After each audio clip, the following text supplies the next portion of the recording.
Basically আমি যে এতদিন কাজ করেছি আমি এবার, তো এগুলোকে আমি যে ওয়ার্ক ফ্লোতে করেছিলাম তাতে আমার অনেক টাইম ওয়েস্ট হয়েছে, প্লাস অনেক পিছিয়ে পড়েছি আমি আমার কাজের দিক দিয়ে।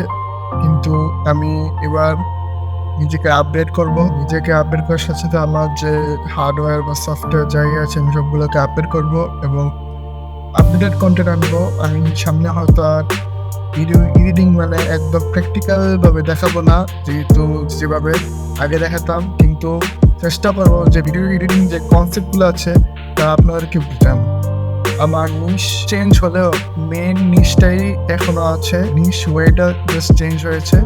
আমি ভিডিও এডিটিংয়ের ভিডিওসটির সামনে থেকে দেব, কিন্তু একদম প্র্যাকটিক্যাল এক্সাম্পল আমি দেবো না। জাস্ট আপনাকে একটা কনসেপ্ট দিব বা থিওরি দিব, যেটার সাহায্যে আপনি ভিডিও এডিটিং সামনে এগিয়ে নিয়ে যেতে পারবেন। তো বেসিক্যালি আমি ভিডিও বানানো তো কেন কম করলাম, কারণ আমার অনেক প্রবলেম ছিল, যার কারণে আমি কাজটা থেকেও আমি কোনো লাভ পাচ্ছিলাম না।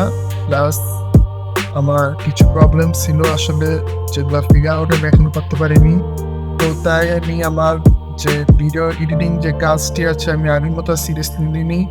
তার কারণে আমি আগে যে আমার যে কাজের প্রতি এত প্যাশন ছিল তা বর্তমানে নেই। ফটোগ্রাফিতে চলে গিয়েছিলাম, but video edit is my main passion and niche always. But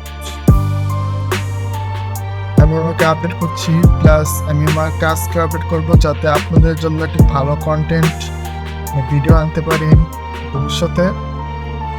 এই জন্যই তো আজ এই পর্যন্তই। বা একটা কথা যে আমি নতুন কিছু আনার চেষ্টা করবো আপনাদের মাঝে। জাস্ট আপনারা আগের মধ্যে আমাকে সাপোর্ট করবেন।